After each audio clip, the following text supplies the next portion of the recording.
Welcome to episode 94 of the OVW podcast, the unofficial podcast of Ohio Valley Wrestling. My name is Jack Minogues. And I'm Brian Hines, and the time has come around yet again. What time is that? It could be a lot of things. It could be hammer time. Did you write that in there? I did not. Okay. Nope. I try to throw something just weird and ominous for Brian to say in that point every week. He doesn't always use it, but I try to put one there for him. I myself am weird and ominous. Today we're getting into all the action from OVW TV 1330 emanating live from legendary Hot Point Davis Arena on April 8th, originally 2025, of course, the year being. We do have something to break up the monotony of this segment, though. Yes, actually, it was a big news week for OVW. It was. If you haven't heard, Ohio Valley Wrestling was required by Morley Sports Management. There's still some other ownership within OVW, but Morley Sports Management seems to have kind of the majority stake. Correct. My understanding, right? If Morley Sports Management sounds familiar, you might be a fan of just soccer, I guess. I don't know. Football? The Haverford West County Football Club, AFC. Which is in the Welch Premier League, which means something. The Premier League is the highest one? There may be a Champions League above them. I mean, I'm only going on what I know from Ted Lasso. The Premier League is what they get relegated out of, spoilers, and then come back to, spoilers again. But and that's in England, which is different from Wales, sort of, but they have their own league. British stuff is weird. I love them, but yeah, I think that it's one of the really good leagues. They got to go participate in the UEFA, the United European Football Association, their tournament. The United Europe Football League? Yes. Yeah. I never cared for Ted Lasso. I've never seen Ted Lasso, but now it's been spoiled. Yeah, it's you know, all the rest is just kind of this and so. But yeah, that seems like pretty good. And they had a run through Europe. They made a documentary about it. Like after college? I mean, sort of. They went and played football. And did very well and documented it on a documentary series they did. I think just for their YouTube. Maybe it was on TV in Wales somewhere. I don't know exactly, but I don't know. it is there to find on YouTube if you want to go look for it. Yeah, so they come with their whole kind of a media apparatus as well surrounding this football team. Overall, I mean, these guys come from sports. Which is always a good indication. Yes. Not only has their football club had some of the most success in their 125-year career. Oh, that's right. That's right. Dude, you did research. I did a little bit of research. I had a little bit of time. Cook. Morley also works with, or has worked with in the past, McLaren. The car company? Yes. Or the Sex Pistols manager? I doubt it would be the latter of the two. And Wimbledon. Oh. If the tennis. Yes, that is correct. Okay. If what Google has told me is correct. Did you read articles or just read the AI synopsis? I refuse to work with AI. Yeah, some of those AI synopsis is pretty bad. Yeah. It's not the future. No. Or at least it's not here yet. Unfortunately, yeah. No, I think that this is they come with a lot of acclaim. This is, huge, big time pro sports. OVW's looking to get to that next step. Seems like these guys, because to the Ted Lasso point, that is the way that it works in football. I do know that much is like there is kind of transitioning all the time in between leagues that are at different prestige levels. Yes. And these guys are able to kind of, I guess, jump a league. So they're interested in growing small brands, interested in growing brands that their fans are very intimate with. And I think that OVW fits that bill, right? Yeah, I would totally agree. And I'm really excited for this news. But as for now, I don't think business is going to change all too much around Ohio Valley Wrestling. We're still going to see great wrestling every Thursday night live at Davis Arena. Just as we always do, every single week. As well as a ton of other places around the state of Kentucky, Brian Hines, and elsewhere. Well, it's funny that you bring that up because I have the tour update. Every Thursday, you can catch OVW Rise at Hot Point Davis Arena starting at 6:30 p.m. OVW Appalachian Armageddon in Pikeville, Kentucky is part of the legendary Hillbilly Days Festival that is April 25th. OVW Run for the Roses, Louisville, Kentucky. That's a new one. It's part of the Kentucky Derby celebration that is also Friday, April 25th. It is, in fact, also Friday, April 25th. You have your you have an embarrassment of riches for OVW shows that day. Oh, wow. Decisions. Anyway, OVW Shamrock Slam, St. Martha Parish, Louisville, Kentucky. That is Friday, May 16th. OVW Rumble at the Raceway Series, Ponderosa Speedway, Junction City, Kentucky. Saturday, May 17th, June 21st, and July 19th. OVW. My mom's going to the one on May 17th. She is. So I will be there at least at that one. I tried to get my friend to go, but he's like gotta get his wife pregnant or something. I mean, how much time does that take? Well, they're like putting a lot of they're doing it the right way. They're going through like I'm not touching that one with a 10-foot pole. I'm not going to intrude upon anybody's journey. They have a calendar and all of that stuff, and but it's OVW at the Ponderosa Raceway. Come on, like. Well, speaking of the calendar, we also have OVW Saturday Night Special at Hot Point Davis Arena, June 14th. Free all ages show at Element Eatery, Cincinnati, Ohio, June 28th. Lexington, Kentucky, our favorite shows of the year here at the unofficial podcast. That is Manchester Music Hall on July 5th. And OVW Independence Rage, Hot Point Davis Arena, July 26th. You can get tickets for all of these events at OVWTixTix.com. And we're going to try to move kind of quick today. So, actually, a couple things I want to put over before we move on. Yes. I'm going to guess one of them is our most recent interview. Yes. Do you want to tell them about that, Brian? We had a chance to sit down with Cash Daniel, who came into the studio and spent some time with us. I'd like to thank him for stopping by. And do you know all I worried about in the days between doing that interview and when that interview dropped is that I had called him Cash Daniels. Oh. Did you? No, I did not. I did not. But I was on pins and needles for several days, just waiting, just like, oh man, I guarantee you effed that one up. I knew I was safe because I didn't say anything. I just sat back. That and is just one let way him roll. to that is also there's also the one that we just did talking about this acquisition. That's already on YouTube, so you may as well put that over. Already? Yeah, it's up there. It was up before we started recording. Wow. We had a short interview with Al Snow, just kind of talking about Morley, probably about 10 minutes or so. We've got a busy schedule tonight, or else we could have sat there for hours, forever and ever and ever until the Zoom kicked us off. But Al just coming on to talk a little bit to you guys, the OVW Nation, about this recent business deal. Ink still drying from Morley Sports Management. So. Lastly, do one of you have your phone on you? Yes. I just sent a text message because we need to talk about the newest thing to enter the set here. That is conventionpresales.com. Oh, okay. So So let's actually. Why don't you set us up and actually do an ad for us, and then we'll come back and get this rolling. We'll be back right after this. Brian Hines, why don't you take us away, buddy? This is breaking news. I have just literally been made aware of this, but hey, friends. B. Hines here with the OVW podcast. I just wanted to let you know that you should go to conventionpresales.com to pre-order your autographed photos, photo ops, and buy tickets to the Friday Night Wrestling event at Squared Circle Expo in Indianapolis, Indiana. I'm a big fan of autograph photos and photo ops and things like that, so I would be more than happy to check this out. And if that is something that you plan on attending in Indianapolis, do we have a date for that? I will get that for you. We'll have that for Fan Zone Live, but it is coming up soon. It is coming up soon. I know that much. The big one. Yes, I've wanted to make it there for years. I just haven't yet. But if you happen to be going, check out conventionpresales.com. Yeah, go ahead.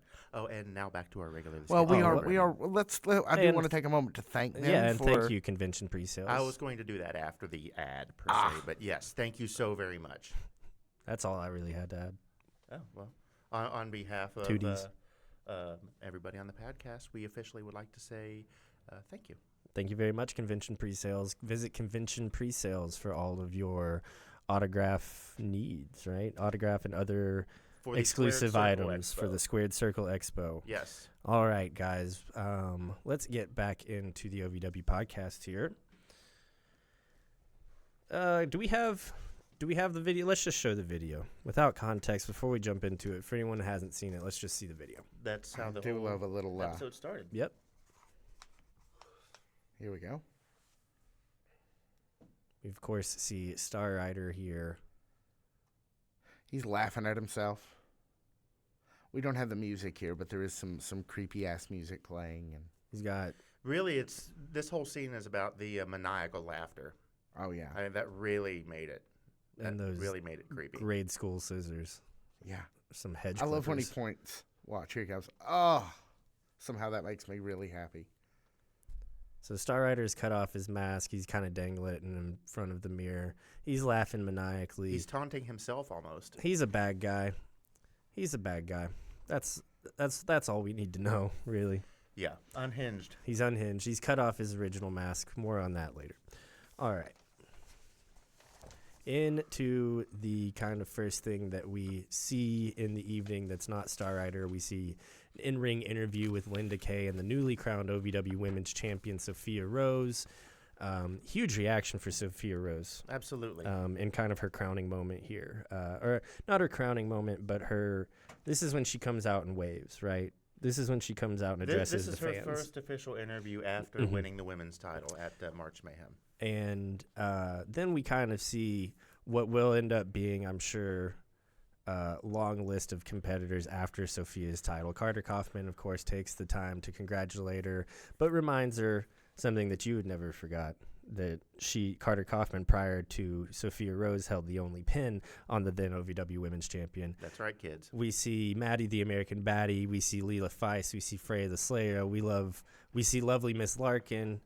And finally, we see J-Rod informing Sophia that she wants her rematch and she wants it tonight. Yeah. That's our main event of the evening. Lovely Miss Markin fell over the barrier into ramp side She on sure her did. entrance. Which Yeah. I wish I'd have gotten a video for, but I was pressed for time today. She is all gas, no brakes. On a very steep hill. Yeah, so I see this is basically, going to be the string of people that we see challenging Sophia over the weeks and months to come. Yes. But for right now, for tonight, it's J-Rod. So bout one of the evening was between Outlaw Luke Harmon. He was joined by his tag team partner, Jacob Martin. They are the Kansas City Outlaws. They're cousins, by the way. Couple of guys that we've been seeing a little bit of here and there in OVW recently. That's right. Some faces that we recognize from our early days at Davis Arena, wanting us down with a metal detector and giving us tickets and whatever. It's always nice to watch guys make that transition into the ring, right? Yeah. It's one of the best experiences of being an OVW fan. Yeah. My favorite is when they would show up and be like, "Can we get you to move and sit over here instead?" Like Joe playing chess with the audience is one of my favorite things that happens at Davis Arena. Yeah, that happens quite frequently. But Outlaw Luke Harmon tonight was tangling it up with Jake Lawless. See that good old, we're in tag teams, but we're going to split, the tag team action tonight. Like that. Always like that.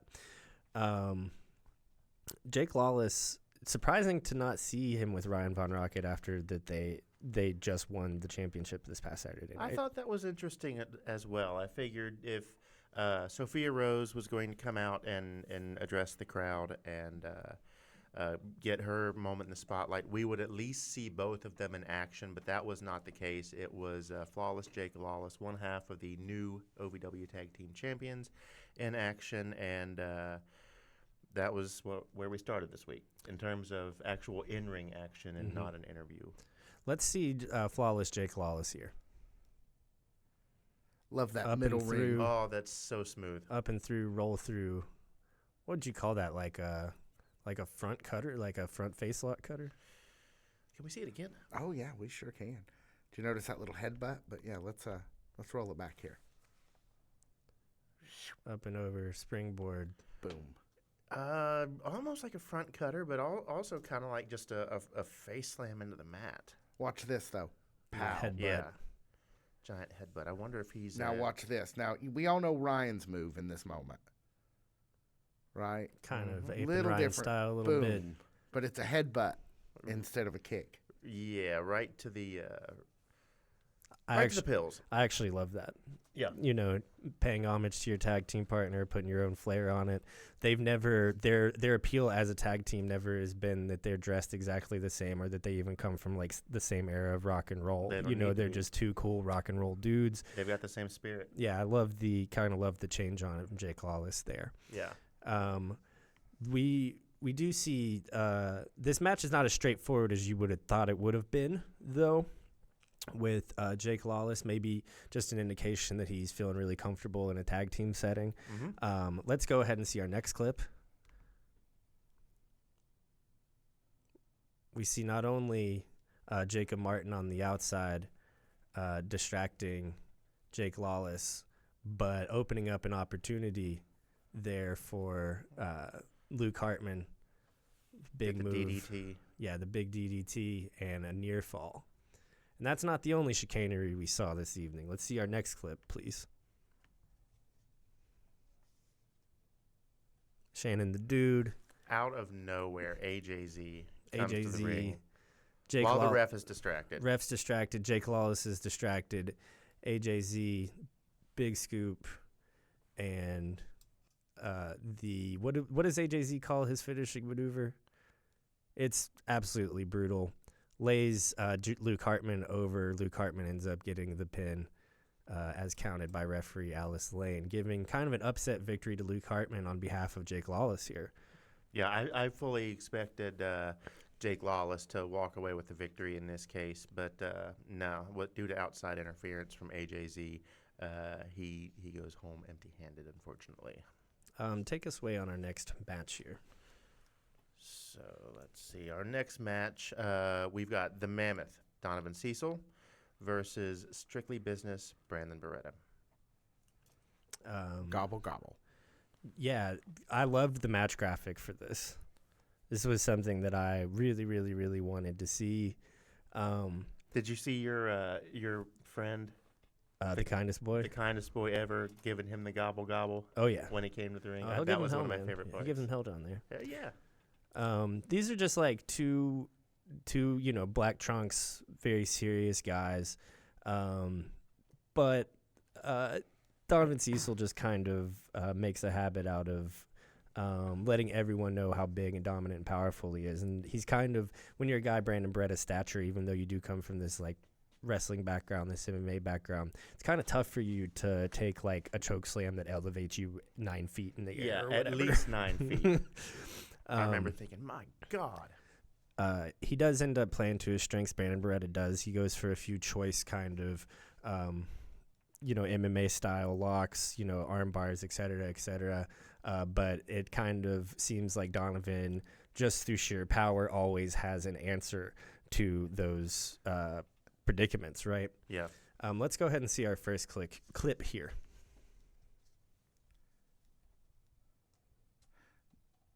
Watch for Brandon to try to get cute. Here it is. Tries to hold the push Donovan off. Donovan, of course, rolls through. He Huge didn't lariat just from push him off. Donovan. He pissed him off. Couple of lariats for Brandon Beretta's trouble.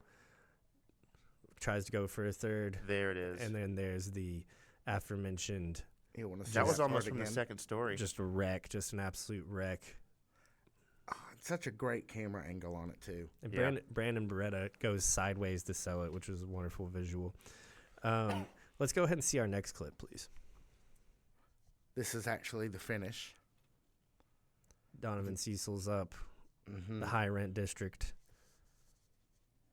Ref just will not get out of the way. And here we are yet again. Brandon Beretta playing turkey. Yeah.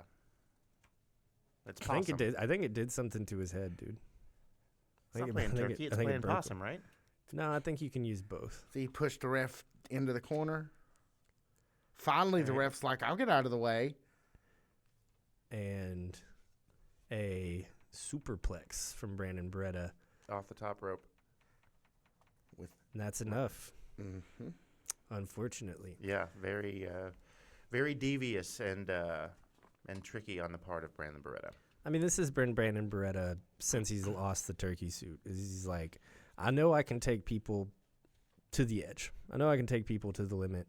But, once I get tired, it's time to go home, or I realize I've maybe been just slightly outclassed. I don't mind to go to some of the dirtiest tricks from the history of wrestling. That seems to be a recurring theme for him, definitely, for sure. So Brandon Beretta takes the victory over Donovan Cecil there. Can I say how even though it looks as though Donovan has slimmed down some, he seems like he's even more powerful than he was before, as if that's even possible. Yeah, I mean, he's a little quicker. Yeah. Right? And I think that just makes him look so much more devastating when he's doing these power moves. That could be. That's probably it. So up next we see Dragonfly Chris Exodus. Is this a guy you recognize? I don't recognize this guy.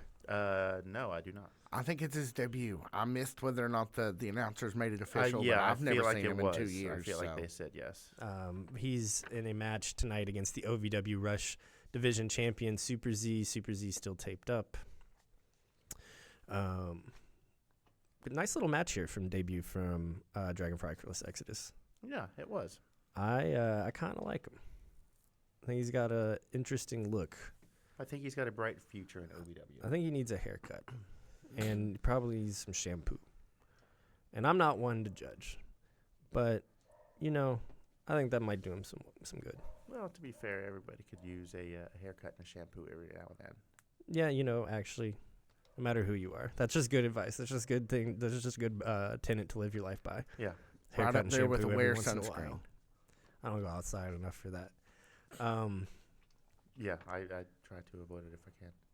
Let's see our clips here. We see Super Z here. He's still taped up. Exodus down. Big super punch. Exodus turns himself completely inside out to sell that punch. Knows that that's going to be a big moment. Knows that that's going to be a place that he can make an impression on people. Now we see Super Z go up for his what would be usual finisher. Hits the big crossbody 1, 2, 3 from on Chris Exodus there. No surprise that Super Z comes out on top. He does more often than not. The surprise might have laid after this match, though, when we see what all of that giggling was about that we saw Star Rider doing earlier in the episode. What was Star Rider giggling about? Super Z with his hand raised, thumbs up, still selling the rib injuries. We see music and a Titan that we've never seen before, and it's Star Rider, of all people, going, of course, for the Joker. Look at the new lighting. Full-on Joker. I loved it. Never seen that at Davis Arena before Creepy. that I'm aware of. It's kind of creepy. I love it. Here comes Evil Z, and who's with him? Is that Heath Ledger? No. I love it. Did anybody expect Super Z to actually be unmasked? No. No. I was kind of surprised. I definitely thought we were losing the mask. I'm gonna be honest. I've seen Super Z without a mask on a couple times. It'd be hard to take that guy as a villain. All right, maybe we don't. Maybe we don't take his mask off when we're trying to make him a scary villain. All right. I expected makeup. Yeah. I was expecting to go from mask to makeup. Oh, that would be kind of cool. And who knows? Maybe we'll get that at some point. But we didn't get it this past I week. kind of did too. I honestly thought that's where we were at. But I like the mask. I think it just allows him to do other things with it down the road if he, and there's always going to be a down the road. There's always going to be progression. There's always going to be another story sometime. And keeping the mask just kind of allows him to do that, right? Before he debuted the new gear, they had the Titantron, and there was the laughing head and the green smoke coming out of the mouth. Yeah, it kind of looked like something from what's that one? A Listerine commercial? Well, that wasn't what I was thinking. Because that's immediately what I thought. I thought, oh, man, he's got simple chronic halitosis. I was thinking of that one Batman book. I can't think of the name of it now. The Long Night. Long Halloween? Long Halloween, maybe. Yeah, something like that. Can't think of it. It's the one where they take Batman to the circus. Oh. And they make it's all effed up. And Barbara Wayne Gordon is there. Or Barbara Gordon, I guess. She gets superpowers. Oh, my. Yeah. I haven't read it for a long time. I can't remember what it's called, but the visuals from that's what it reminded me of immediately. Just good Joker stuff, classic Joker stuff. Classic. So good entry, we think, from this Chris Exodus guy, right? Want to see more from him? Absolutely. Yeah, I like him. I think he's got some spunk. I like it. Got a good energy. Yeah, I could see more. I could see more of him. Hour 1 main event, Brian Hines. The Return of the King. Scottish War Machine Crixus versus the Bomb Eric Surge. Top off the first hour. What a main event for Hour 1 here. It definitely was. It was good to see Crixus return. We saw him at March Mayhem, but we haven't seen him in ring. He's been away for a while, and he's back, and he's looking to settle some scores. Well, and I think it's a testament to Crixus as a star, and how much they've built Eric Surge, that this was not a match anyone could have predicted 2 weeks ago. No. That now is main eventing, your Hour 1 of your television here. Yeah, the natural continuation of what we saw at the pay-per-view. Yeah, and just Crixus really with one of the biggest kind of swerves in a recent OVW history. Yeah. Which I mean, like, to be honest, like, we're a fan podcast or whatever. That adds so much more. Is that there were a lot of people that thought, hey, we might not ever see him again. Shucks. Yeah, we had a conversation with everybody who was on the fan zone that day about how we thought that we just weren't going to see Crixus anymore because of something he had posted on social media about taking a job in London as a swim instructor or something. Or working in a bar or something. Who knows? He pulled one over on us. He and I mean this in a good way, even though this might be derisive in this current environment. Kind of looks like Jon Moxley, like when Jon Moxley came back and was just like bald and ripped and cool. And that's like the same Jon Moxley that they still think is like cool now. But like, trust me, there was a point where Jon Moxley was really, really cool. And Crixus was really, really cool here in the jeans with the super broad shoulders. And he's just jacked and he's bald and he looks great. And his beard looks great. It is his first match back, though, in quite some time. And he is ready to fight. Can I see that clip, please? Yeah, they fought before the match, but this is when the match actually starts. When they finally get in the ring. We're all around the wrestling ring before the match, and as soon as the bell rings, the aggression continues. See these guys rolling back and forth. Schoolyard scuffle here. There's big forearms coming down from both of these guys. Referee Alice Lane trying her best to get a hold of the situation. Crixus is out for blood. Eric Surge has been at the top of the card a few different times, been screwed over almost every single time.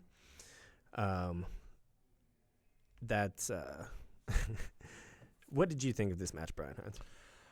I was impressed at how evenly matched the two were. Mm-hmm. Yeah, I mean, in terms of athletic ability, skill, strength, counters, ability to take a chop. Yeah, a lot of great. It was a very, very even matchup between the two. A lot of great stuff inside and literally on the outside of the ring here. Yeah, it was about 50-50. As we saw earlier in the night, though, AJZ's lurking around. Can we go ahead and see that clip? He is just all up in everybody's business this week. My God. This really does feel kind of like a Revolution 2.0, not like a Revolution Red or whatever, as Tiny suggested before, but like just another phase in this story with AJZ becoming more prominent. This episode seems like the Revolution is a bit more of a cohesive unit after the pay-per-view. The re-edition of Crixus, Eric Surge being like the top baby face to face them. We see Leather Daddy Doug come out in this clip. He distracts referee Alice Lane. AJZ comes. The henchman. AJZ's the henchman yet again. No, we don't see the split. Like, the red requires that the Revolution would split in two, but here we're seeing them more cohesive than ever. No, it's a reunification of all the parts. It's that a have progression. Been, it's 2.0. Sprinkled here and there. AJZ, though, we saw him stick his nose in Jake Lawless's match earlier. Jake Lawless obviously didn't forget that. Let's see that clip, baby. Here he comes. Crixus down on the ground. Referee Alice Lane about to hit 3 on Eric Surge. Jake Lawless kicking out of the pin. He's tussling with AJZ. and referee Alice Lane is throwing the match out. We have a huge disqualification for this main event of hour 1 here. So I guess what we're Love the super kick there. Did you big see super that? kick, Yeah. big super kick. Always a big super kick from Jake Lawless. I understand Jake Lawless's frustration after losing the match due to outside interference from AJZ. I understand him not wanting to see Eric Surge suffer the same fate. But you got to know better than that, man. You can't go in and assault the guy's opponent and expect that everything is just going to be overlooked. That's just not how it works. So unfortunately for Eric Surge, even though he had a great match, Crixus came out on top due to outside interference. Yeah, that Crixus gets the W in the book at the end of the day. Mm-hmm. Great match though. Great segment to end hour 1. It definitely was. Let's talk about the top hour 2, Brian Hines. You wore the correct shirt for it. I'm gonna let you take it away. I did. Man, you might have to get one of those, like, you ever see like the UK Louisville shirts? Not that you've been living here that long, but the UK Louisville shirts that say like a house divided. Yeah, that's what you've got to get for that. And this is probably going to be the last time I'll wear this one for a while because it's, of course, for those who can't see it, a Superior and right hand shirt, an old school Tony Evans and Jay De Niro shirt. Yeah, well, I didn't have a Jay De Niro shirt because last time I went to the merch booth I didn't see any. Well, I'm sure that sure that after will be tonight, I'm sure that will change very quickly. So the top of hour 2 brings Superior Tony Evans, who comes to the ring first and has a lot to say after the pay-per-view. Addresses the crowd as he always does at length, hushing people at random points here and there. Calls out his opponent, half of the former tag team champions, Luscious Lawrence. And in the middle of this match, we see the appearance of one Jay De Niro. And as I mentioned earlier, I did not see a Jay De Niro shirt at the merch booth, but I did manage to come away with something else. Let me see. So we see Tony. I just realized I don't have sound on this. But you do not. This is when what we're seeing here. I'll pause that clip real quick. We'll address this magic window business in a second. What do you got? What I do have is this is the toothpick that Jay De Niro threw at Tony Evans at March Mayhem. Still available on pay-per-view if you haven't seen it yet. But this is not available because this is going to live in the studio. This is a one-of-one item. Did you watch that? Yep. Okay, good. Yeah. And this will be part of the OVW podcast archives, and that is thanks to SK Eveslage for hooking us up with that. So we really greatly appreciate it. Anyway, that was... We got some weird stuff around here. We do have some weird stuff because we're weird people.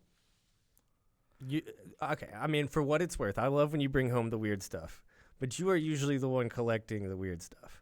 Yeah, well, I will help and when I get a chance. And take from that whatever you will. Just wait until I actually move all the way in down here. Oh yeah, you still got all the cool stuff's, still in storage. Like a box of Slim Jims from 1991 with Macho Man on it. It is empty, but yes. See, I thought there was one. I really thought there was going to be 30-year-old meat in your closet. Hey, that stuff still be good, man. That's a Slim Jim, man. There ain't no meat in there. So if I can direct y'all's attention back to the magic window, without sound, I can say we do have Jay De Niro calling Tony Evans stupid here. Yeah, Jay De Niro with a microphone. No wasted words. No fat on a Jay De Niro promo. And calling out the fact that the checks haven't cleared in months. Yeah, which was very funny. Yeah. When it seems like this has been Tony's kind of big leverage point is how much he pays Jay De Niro. Yeah. And this is, of course, the segment where we find out unequivocally who attacked Omar Amir. I was wondering about that. I figured it would just be one of those forgotten mysteries. But no, that is not the case at all. Tony Evans. That Superior Tony Evans attacked Omar Amir, causing Beaches and Cream to lose the tag team titles due to injury. And there was like an audible gasp whenever he said, and possibly ended his career. There were some people who were like, oh, which just like really was great to me. Very fun. Like, I hope that, obviously, I don't know anything, but I don't think that, Omar broke his, leg in half or anything like that. But there was an audible gasp that I thought was very funny. And Luscious looks pissed. And Luscious... For the first time since this happened, Luscious looks pissed. Yeah, like angry. And Luscious basically just manhandles Tony around for the next however long this match starts. Yeah, I love how he comes out and says, I'm not here for you, I'm here for him. Yeah. Jay De Niro with a great promo, man. Like I said, no fat, man. No. Very lean, very lean. All sizzle. Can we see our next clip, please?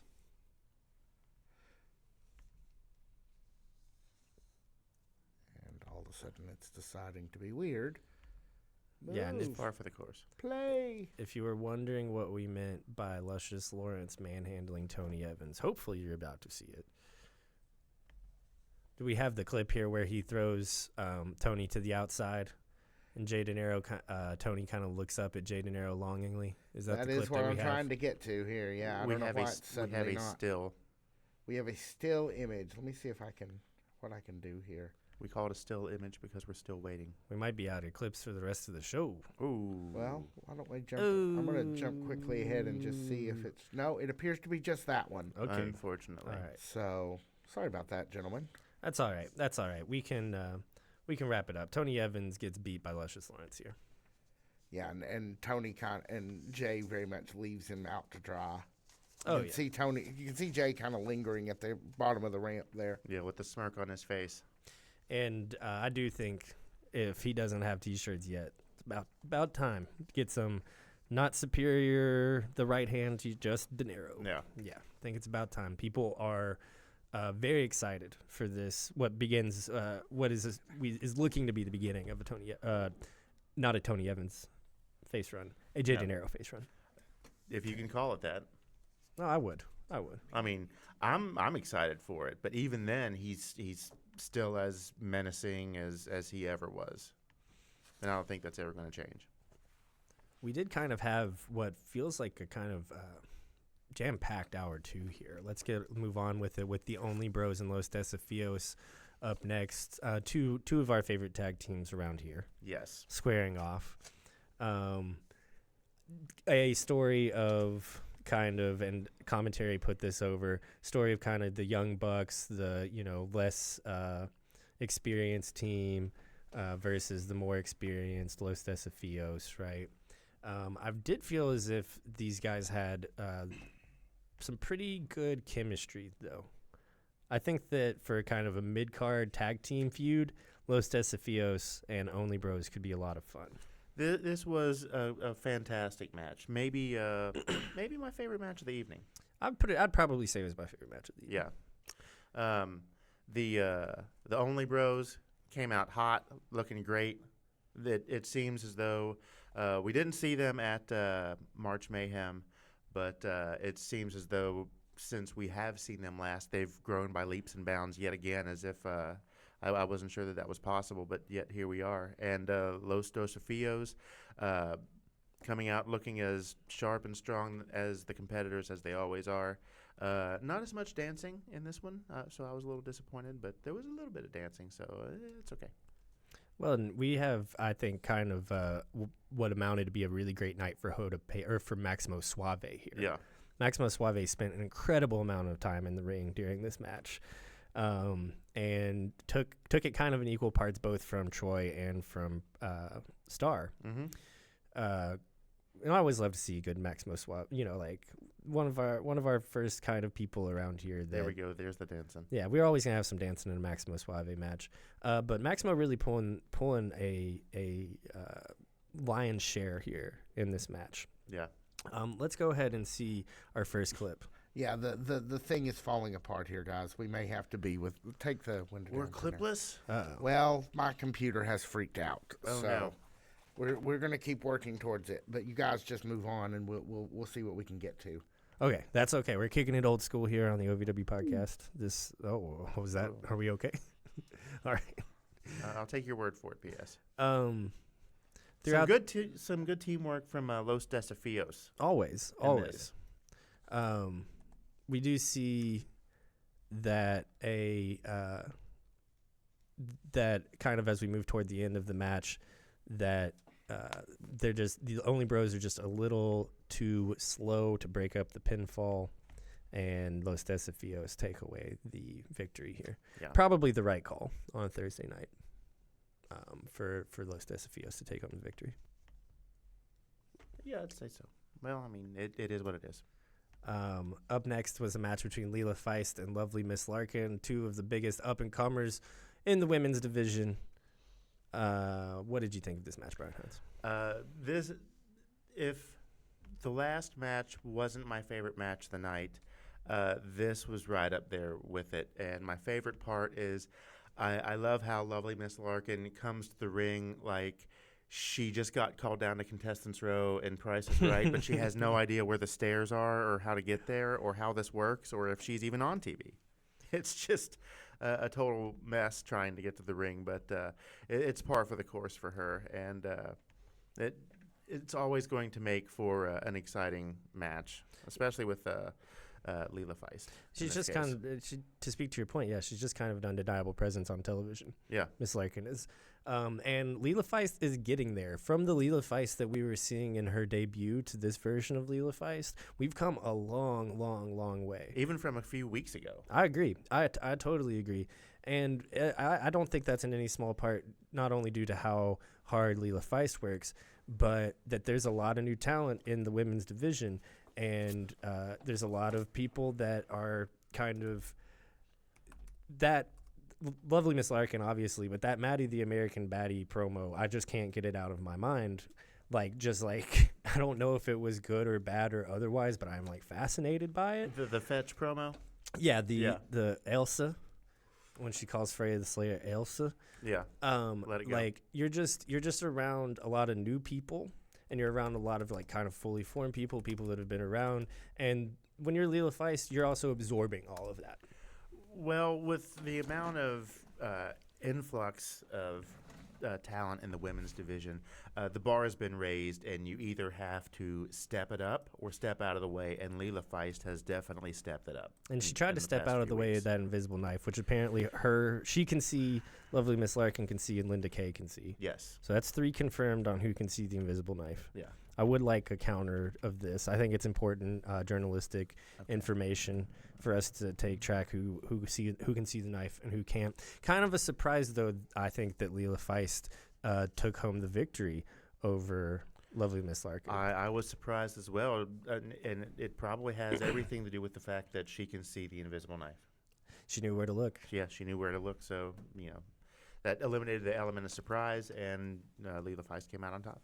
I think Leela Feist could be someone that we see in a title feud with Sophia Rose. I think that there's enough contrast there that she could be a great kind of first feud for Sophia Rose. It is entirely possible, but she's not the only one who's looking to get the match with the newly crowned women's champion. Oh yeah, we saw it earlier in the evening. Everyone wants a piece. Anytime that you have a new champion, everyone is going to show up. Everybody wants a shot. Yep, everyone wants a shot. Leela Feist takes home the victory. We see up next a match between Dustin Jackson and Ashton Adonis. Kind of. At least it starts there. It was announced as a match between Dustin Jackson and Ashton Adonis. And then you see Cal Hero comes out with new Titantron. New Titan, new music. He's different. And you do ask yourself there at the top of the ramp as he's coming toward the ring and he's addressing Dustin, you do ask yourself, well, what's he here for?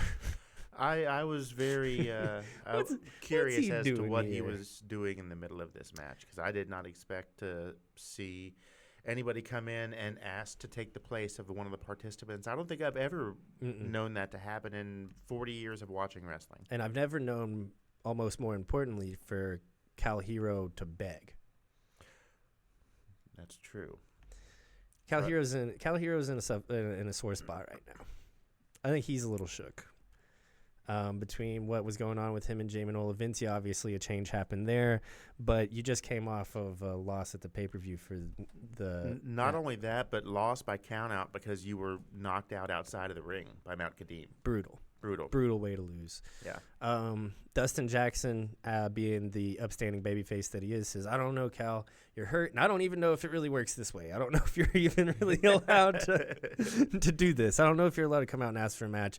Ashton Adonis gets a little mouthy, and Dustin Jackson hands off the rights to the match to Cal Hero. And for a little bit, it looked like Ashton Adonis, even though he was getting Cal Hero sprung on him at the last moment, he looked like he was going to run away with it for a little bit. He did there for a while. He looked really good in this match. For having a partner switch mid-match or an opponent switch mid-match, he did very well for himself. And, I think that's obviously putting over the fact that Cal Hero is a little shook mentally. He's more than hurt, obviously, and Ashton Adonis is kind of able to take advantage of that until Cal Hero jumps up there and gives him a big O, or the standing O. Big O is an anime. Gives him a standing O, and this is going to be the move that we see Cal Hero take down everyone with, kind of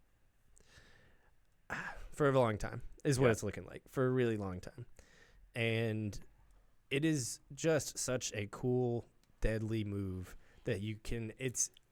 There's almost no anticipation for when he's ever going to hit it because he can just hit it out of anywhere. Mm-hmm. It was the same when Jamin did it. It's just that good of a wrestling as a finishing move. Yeah. And it also is a move that allows you to get your ass beat for a majority of the match and in a second pop up and... It's versatile like the cutter. Mm-hmm. Yeah. Yeah, but it's also very reminiscent of the DDT from back in the day, which we still see now, but it's like the evolution of that. And there it is, boom. And hang on, are we back? We're maybe getting back. We're about to see. Yeah. So Cal hits the standing O on Ashton Adonis. He gets the victory here. But it doesn't stop there because of course not. At the end of it, who do we see? We see Shannon the Dude and Mount Kadim at the top of the ramp. Just letting everybody know, hey, if the pay-per-view you weren't so successful and the next time you see us, you won't be either. Is that really how it's going to be? Who knows? And these guys have been jacking, behind Cal's back earlier in the evening in the hallway and whatnot. Hey, nice. Here's some slides from that match. Nice of them to show up in person and do it, right? Do it straight to his face, right? That's just a decent way of talking. Instead of being in the drive-thru and doing a promo clip or something. We got some, and then we got the standing O, obviously. We're going to see him come and go with that move over the next few months.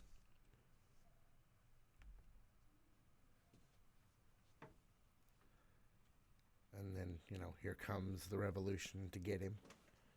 As always. That's what they like to do. Yep.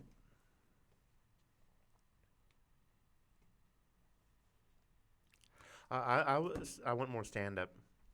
I want to hear more from Mount Kadim. I want to hear Mount Kadim on the ramp talking trash to Cal Hero. Yeah, and then this segment ends with everyone from the backstage area intervening as to... keeping them from getting into a melee in the middle of the ring. Yeah, so let's talk about the final match here, the main event of this evening's OVW broadcast. As we mentioned earlier, the main event of the evening is OVW newly crowned women's champion Sophia Rose versus her previous opponent at March Mayhem and former OVW women's champion J-Rod. J-Rod's she demanded the rematch earlier in the evening in the kind of the talking segment that we saw at the top of the show. Yes. Didn't think we were going to get it this quick, but why not? That's what heel champions do. They want it now. They can't wait for it. Yeah, Queen even wrote a song about it. I want it all and I want it now. Do we have clips of this? So we have just the ending here because the TV, I have the TV broadcast file and it ends before the match does. So I'm going to show you that. That's fun. That's some fun way to go off of the air. We were watching it live on YouTube, so I guess we saw the ending of it. But that's a really fun way to go off the air, leaving people in suspense. So yeah, Sophia with back next week. Sophia with a couple of basement drop kicks. And then the big drop The kick. cartwheel into the elbow in the corner. And are we going to see the big bulldog from Sophia Rose? Yes, we are. Oh, and then did we just go right off? And that's it. Like I said, you wanted to see that. So how does it actually? You'll notice I don't even have it on the notes. So now. I thought it was interrupted. That's so funny. That's actually. Oh God, that's right. So during the match, J-Rod pulls a table from underneath the ring and sets it up outside of the ring. And both competitors get precariously close to going through that table at various points during the match. As you do when there's a table. As you do when there's a table. When there's a table, you know somebody's going through it in some form or capacity. Unfortunately for Sophia Rose, this was her week for table duty. What did you think when you saw Sophia Rose go through that table? Oh, my God. I thought she got broken in half. I didn't know that we were going straight for tables. I'm going to be honest. I didn't see table coming out of this match. I thought this was going to be kind of a fairly straightforward rematch, solidifying the new champion.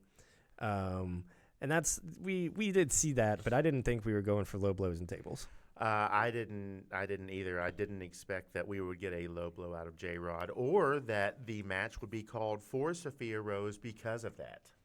Yeah, I mean, it's different for a guy. Kind of a surprise. But if those are the standards all the way across the board, then that is what it is. Yeah, I think that's a good standard to hold to. Yeah. Unless you're our listener over on the Wednesday night show Junk Punch Hero. Yet again. Yep. It's almost time. It is almost time. We're going to hop off of here for this week. Thank you guys so much for joining us this past episode. We had some breaking news, had a lot of fun sitting down and covering last week's OVW. A great OVW episode. Really fantastic OVW episode. One thing we forgot to mention, next Tuesday is the Tuesday Night Tradition resumes. They're on Tuesday next week for WrestleMania. Oh, yeah. Oh. Sweet. Wow. So right here at the last minute, but let's get it in. I was not aware of that, but here we are. For all of us here at the OVW podcast, my name is Jack Minox. I'm Brian Hines. For Tiny P.S. Woodard, Malachi P.S. Woodard, and Victor Anderson, thanks for watching. Like and subscribe. Follow us at OVW Podcast. Love ya.